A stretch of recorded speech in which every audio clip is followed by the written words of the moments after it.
Well, hello there, Internet miniaturists.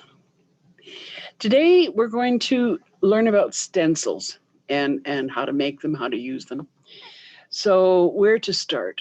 This video, by the way, is being developed because I have developed a new product of stencils in my Etsy store, Mini Minutia.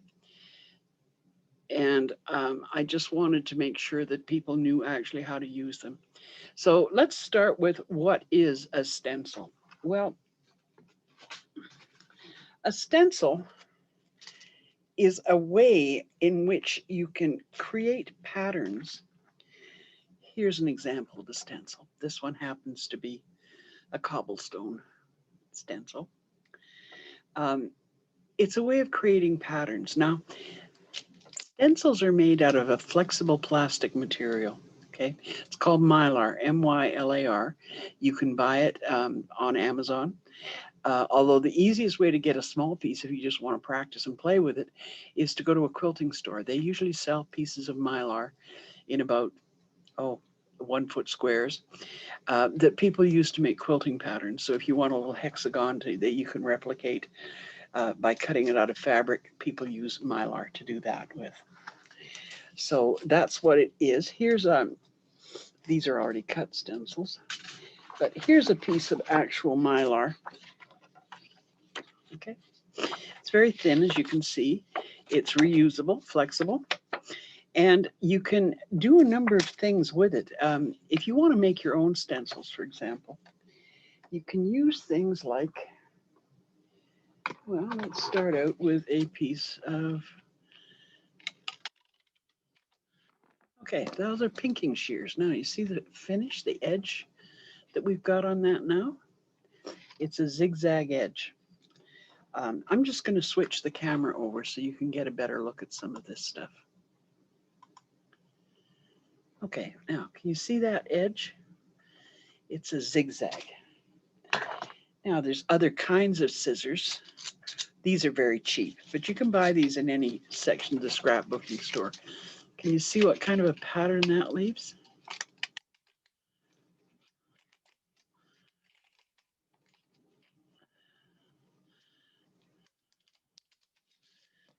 Now we've got a pattern that looks like that. Okay. So actually, before I go too much further, I'm going to take a piece of, this is just foam core,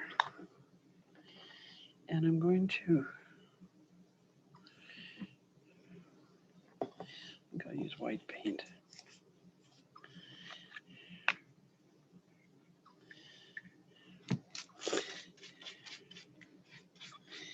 I'm just going to paint this. I'm not going to do a very thorough job of it. I just want you to be able to get the idea of how this might work. And I need a pale surface to do it on.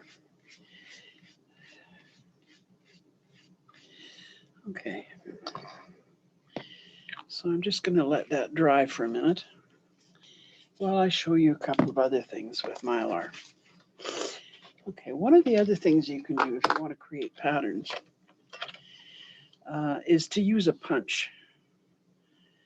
Now this one is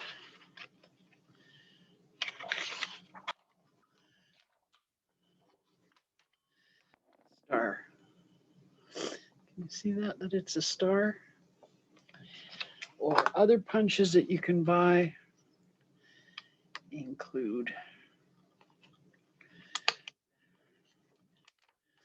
butterfly. And I think what I have here is perhaps 2 different sizes of hearts.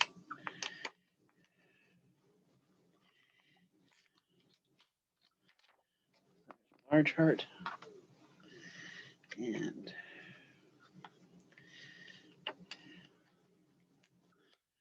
a small heart. Okay, so we've got different kinds there. Now this one is a leaf. All right. So you've got a leaf pattern. Now, what I'm going to do with the leaf pattern actually is See if I can do it.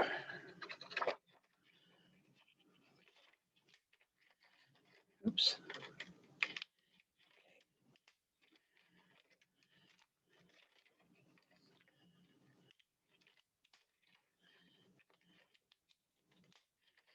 Okay, you can see I've done a whole row of leaves there.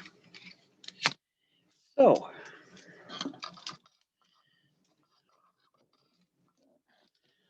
just grab my brush here. Okay, so let's take a little bit of terracotta paint. So you can see that using the leaf stencil. Now, when you use a stencil, I'm not going to glue this down because I'm just painting it, but you really should glue it down. But you also don't paint like this. You paint like that. All right. So in fact, if you look around in a home decor store, you can find, or a place like Michael's or Hobby Lobby, you can find full-size stencils. Okay, so there we go. And you now have the leaves stenciled onto the white background. Now it works the same way.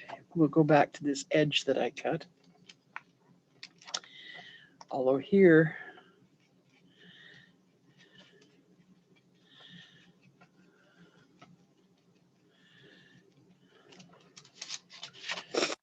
I've moved that. I should have glued it down. But you can see that you get the pattern. I'll try that again. So this time I will try not to move it.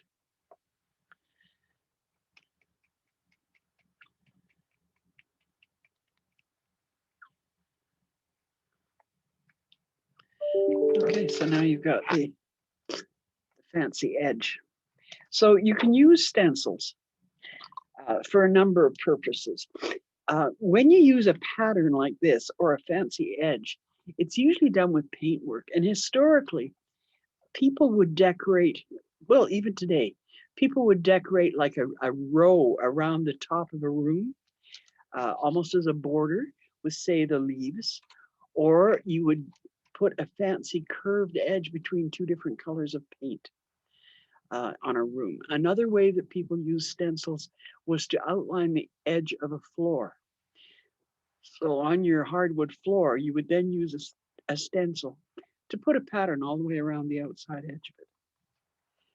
Now, that is one way of using stencils, but that's not really what we're here to talk about today. We're here to talk about today using different kinds of stencils to create patterns. Now, let me just grab these here. Okay. Now, this particular pattern is a cobblestone pattern. You can see on the black foam core, and it comes in 3 sizes. So I'm just going to put that aside. This one is called patio stone, and you can see that it gives you a pattern like that. And then, of course, there's always brick. Now, it's pretty straightforward how you use a stencil. You watched me do it. You put it onto a surface. Now, I've used as background foam core. I've done this on wood. I've done it on foam core, on gator board, on art board. Nearly any surface that you can think of is what you put your stencil onto. Okay, so what do we make the brick out of? Well, I'm going to show you a few things here. You can actually purchase pre-made brick compound. Oops.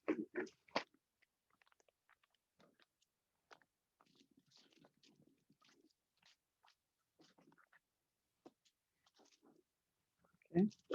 Now this is brick compound sold by a company called Bromley Craft Products.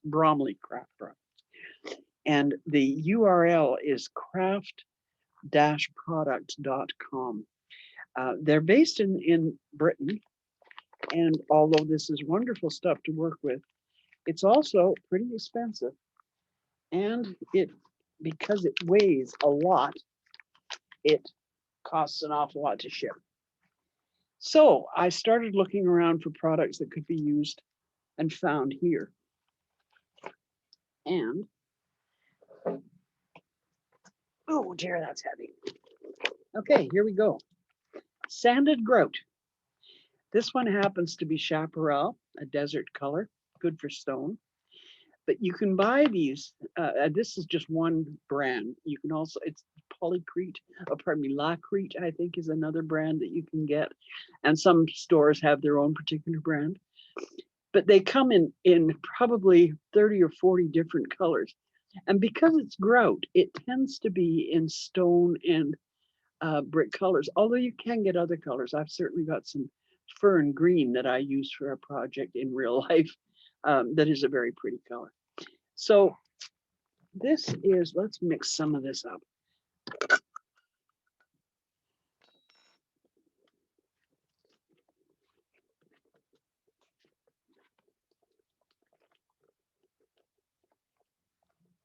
Okay, now you can see that it's just a powder.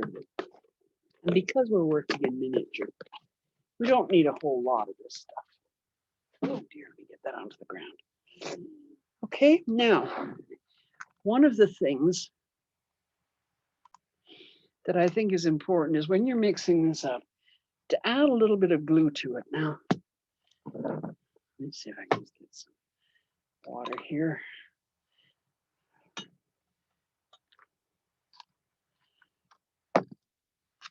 Let's get a mixing implement.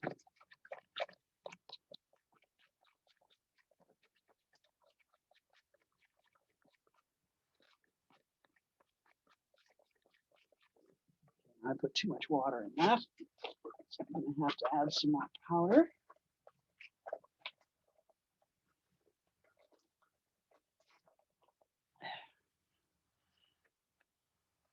I'm going to have enough to do probably a whole house here. And now I don't have enough water. This is very much a trial and error kind of thing. Because what you want is that's about right.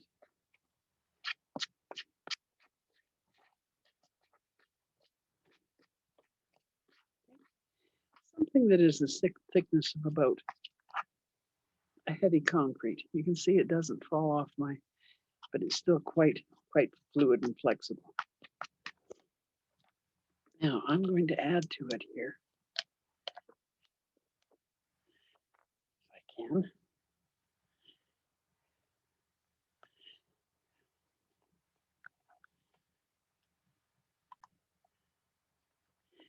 Okay, now you can see I've just added I don't know what that measurement is, a dollop. And this is just to ensure a good bond between the grout and I got some extra on here. Okay. It's just to ensure a good bond between the grout and whatever it is that you're using. Now, there are two kind of techniques that you use to apply this. And this is where the glue becomes very, very important. Okay, so you can see the glue has thinned it down a little bit, but I'm not going to add any more stuff to it. Okay, so to use a stencil,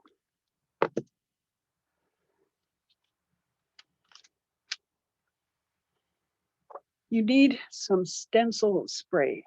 Okay, this Stencil Ease Repositionable Stencil Adhesive Spray. Now, you've got two choices here. I'm going to use let me just grab a stencil here.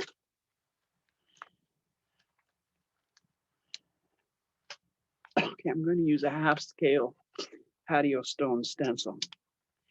Now you can see, I don't know if you can see actually, that this is not sitting absolutely flat on here. So what we have to do is make sure that we get our stencil absolutely applied flat to here. There's two ways to do it.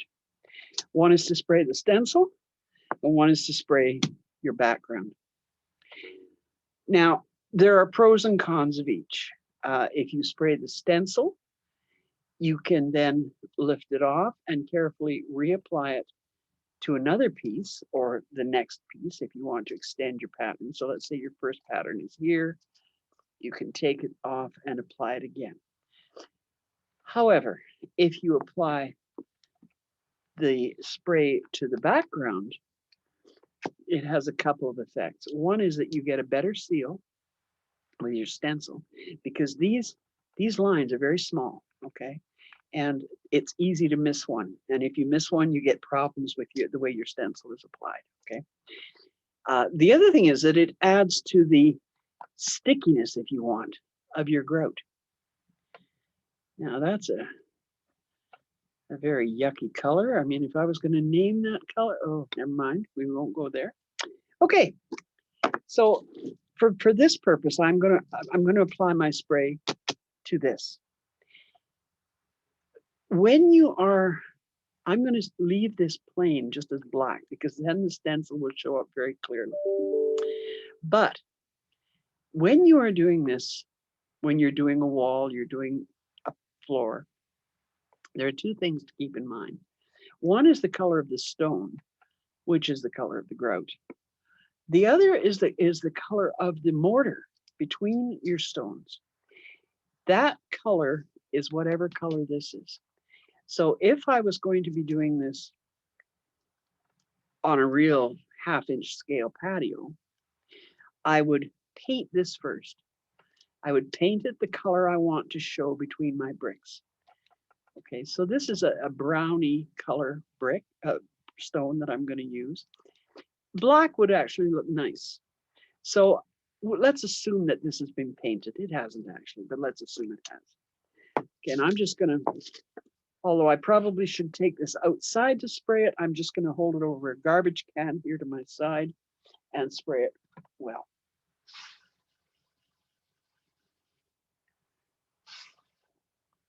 Okay, you can see now that it has been sprayed. Okay, now let's take our stencil and we'll put it down. Now it's going to slide around a little because like most glues, this glue takes a minute to kind of get it stick together. And of course you get it all over your hands. So let's let that.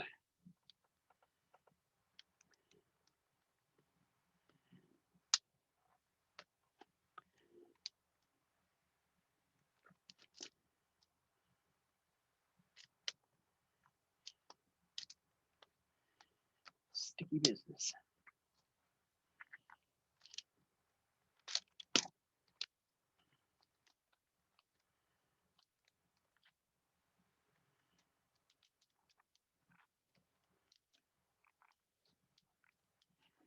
Okay. Now we've got our stencil pretty well fastened down there. You can see there's no. Okay, we're going to take this. We're going to start applying it. Now, given the size of the stencil and the size of my applicator, which is actually for applying glue, what I'm going to do is I'm going to use a larger one. So I can put a bigger amount on here and start applying it. Now, there are three things that you have to be careful of. One is that you get full coverage.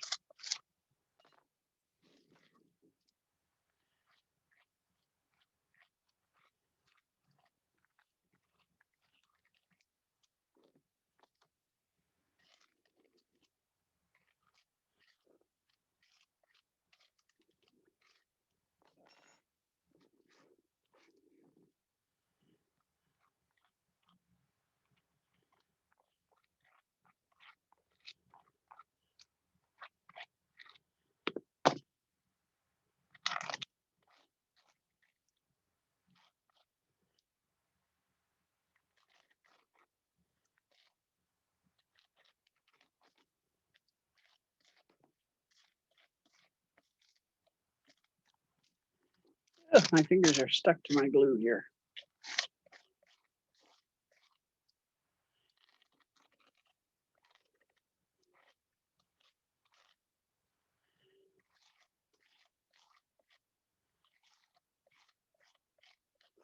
Okay, I'm just going to leave it at that. You don't need to go any further.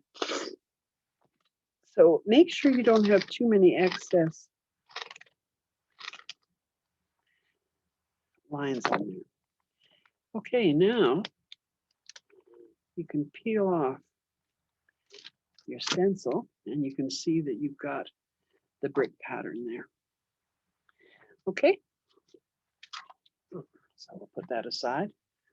Go wash it. I'm going to show you a second method here. So where is okay, now this is, so that was sanded grout. Okay, the second thing that you can use,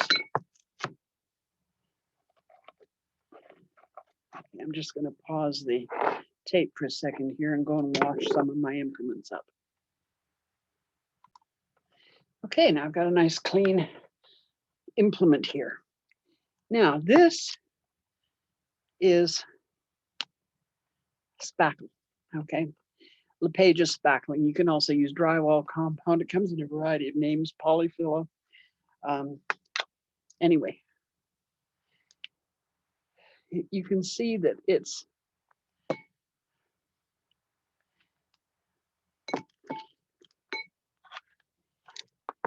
it only comes in one color. Okay? And it's very important when you put this away that you really seal it well, or you will only be able to use it once. It'll dry into a solid brick. So I'm trying to get that well sealed. Okay, because it's white, we need to color it. So I'm going to go for sort of a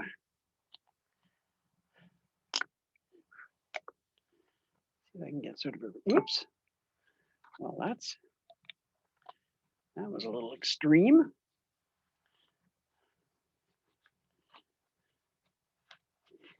This is how not to do it.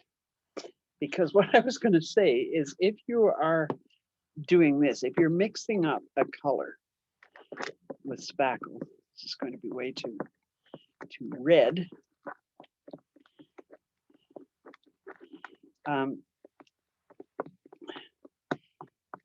Do one of two things. Either make enough to do your entire building or wall or patio or street or whatever it is you're making.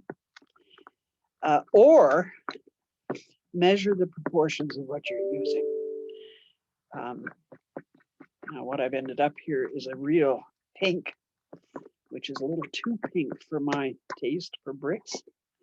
So I'm going to add, see if I can add just a little tiny bit of this. Come on.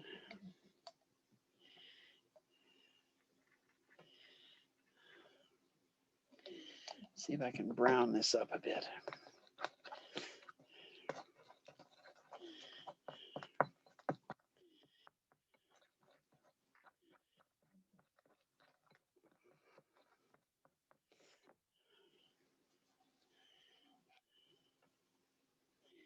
This, by the way, is a burnt umber.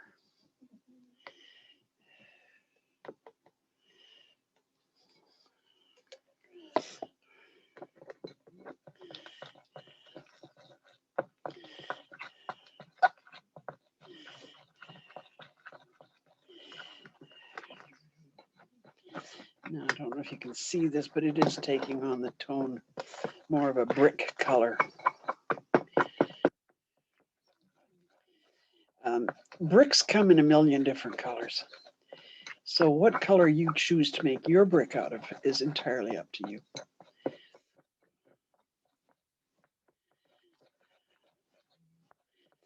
Okay, there's actually, here's another case where you've got two different ways of doing it. One is to,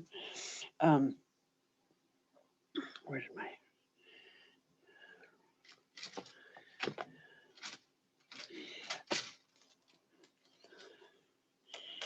sorry. One is to color your spackle ahead of time. The other is to do your bricks first with just the white spackle and then color them, paint them up as you go. My preference is to do it this way, but that's my preference. Again, paint your background the color that you want your grout to be, your mortar between your bricks to be. So again, I'm going to do this just on a plain black background, pretend I painted it. I don't want to wait for the paint to dry, so we'll just do it like that. I'm going to spray my background.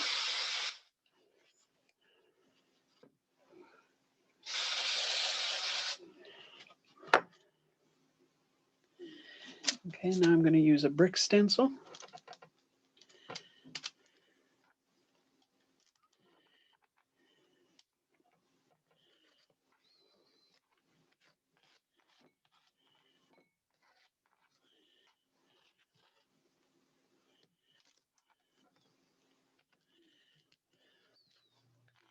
Now I'm going probably quicker than I should be going here because it is very important that you get it all completely stuck down. I don't want to take 5 minutes playing with it when you're sitting there watching me. Okay. And again, I'm not going to do the entire piece.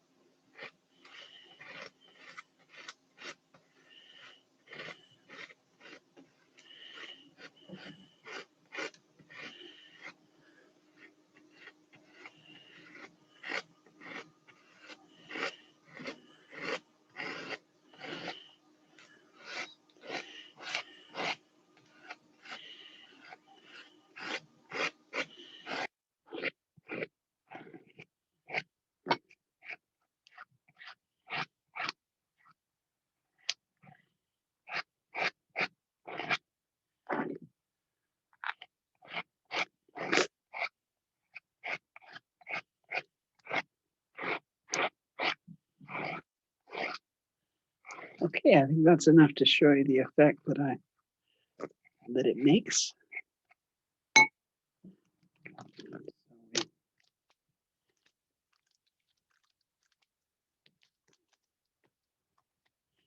Carefully lift the stencil.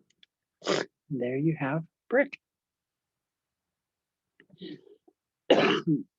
This gives a very effective finish because it gives you a real texture. You can see that the bricks actually look like real bricks. It's not like a piece of wallpaper. It's actual real brick. Now, I have another piece here that is already dry. Now, before I go on to that, so I've shown you two different compounds that you can use, one being spackle, one being grout. Now, they have their pros and cons. My personal preference is for the spackle. It has a nicer texture in miniature. You get a cleaner look to it. The grout is rougher. You see, that's going to need a little bit of cleanup because I didn't have the thing stuck down enough. The advantage to grout, to use sanded grout, is that it's already pre-colored for you. So if you have to do a very large area, you can always make sure the color matches. Whereas with the spackle, you've got to mix it up and color it, and it's hard to match up the colors. On the other hand, you can make up a lot of it and put it in a very, very tightly sealed container and to make sure it doesn't dry out, because this happens to be the 15-minute spackle. So it dries very, very quickly. And see where I put that. So anyway, it dries very, very quickly.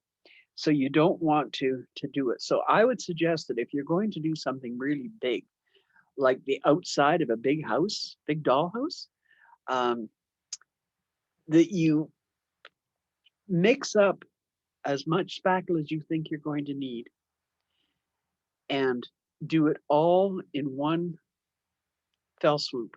Don't stop and start. Don't wait a day between doing it.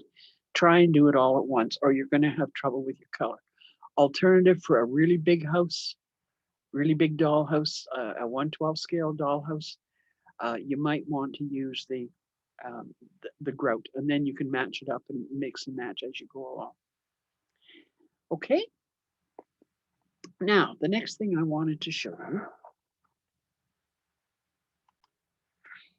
is a little bit around coloring this. It's easy to paint, and if you wanted to, go, this is dry. This is one I did earlier. It's a 1/4 scale brick finish. There's several things you can do to it. One is to use a sponge and very gently apply a second color to it. So you would just very gently do that. Because the brick surface is raised, you don't press hard. If you press hard, what you're going to do is not only color the top of the brick, but you're going to get the color to go down in between, and you'll color your background grout. You do not want to do that. So if you're going to use a sponging technique, very lightly, just on the top. Another technique is to actually paint individual bricks. You've all seen old brick walls or old stone walls where they're all different colors. By using a dry brushing technique, I'm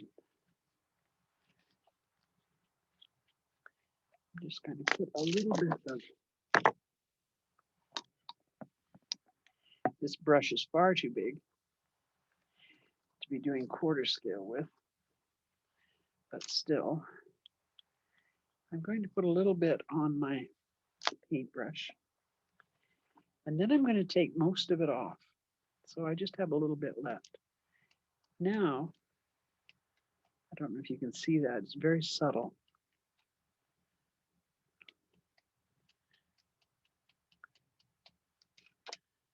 You can see I've darkened some of the stones over here, some of the bricks over here. Let's make it real dramatic. Have you ever seen what bricks look like after a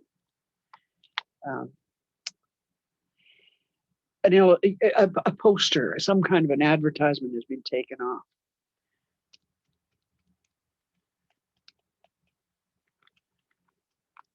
Now this is, as I said, it's called dry brushing.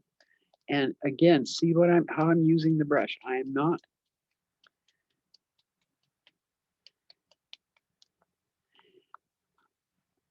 so put a little bit of paint on your brush, then take it off, and then you pounce it. It's called pouncing.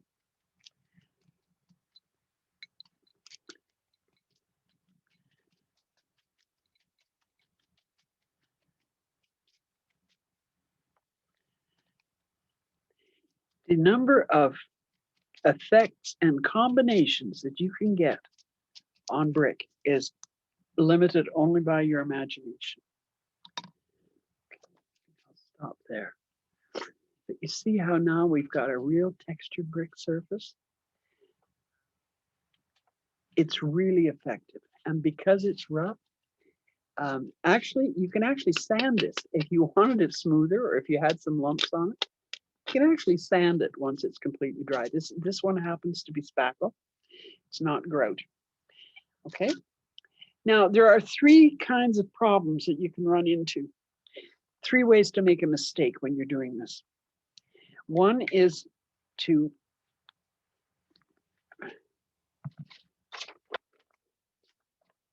have a stencil that's insufficiently glued down. Now, this one that I did earlier with the grout is a good example of that. You can see that I didn't have,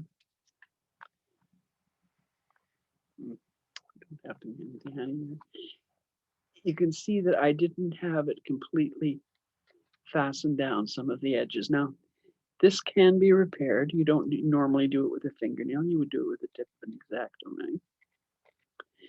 But you can start to repair that. Now, the other problem with this, and there you got a good look at it there from that angle. You can see how there's lumps in it. Now, you may want that look. You may want that really rough look.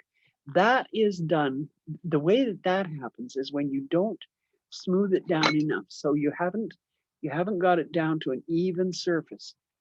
Whereas with this piece, it was very even and you don't have as much of that.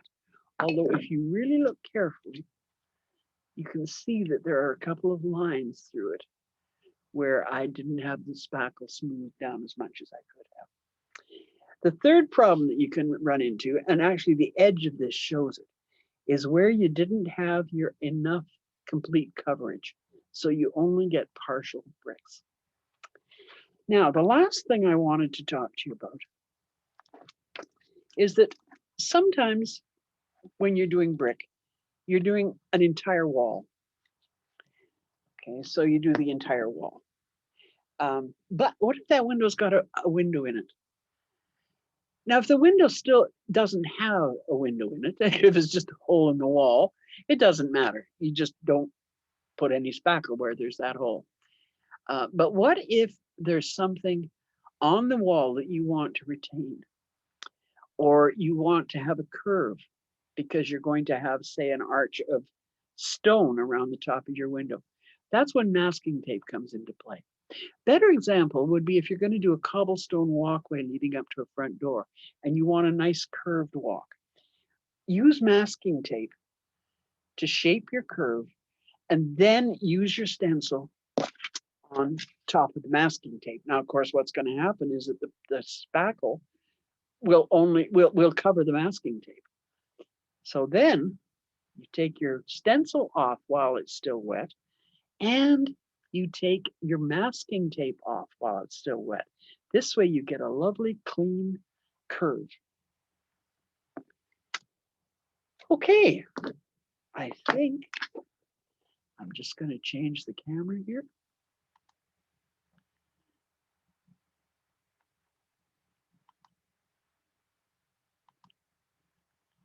Okay, I think that's everything that I can tell you about stencils. You can make your own, as I said. You can purchase stencils either from me or from Bromley Craft Products in the UK. And that gives you ways to make beautiful textures for the outsides or the insides of your buildings by using your stencils judiciously. And they come in all different scales, but by using them judiciously, you could do a fireplace, you could do walls, obviously, you can do floors.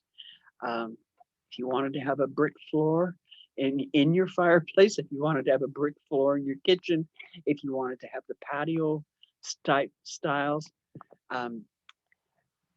patterns of brickwork, there's all kinds of different ones. And I'm working on making more different patterns. But for the time being, that pretty well covers it. So I hope you enjoy working with stencils, and I'll see you the next time.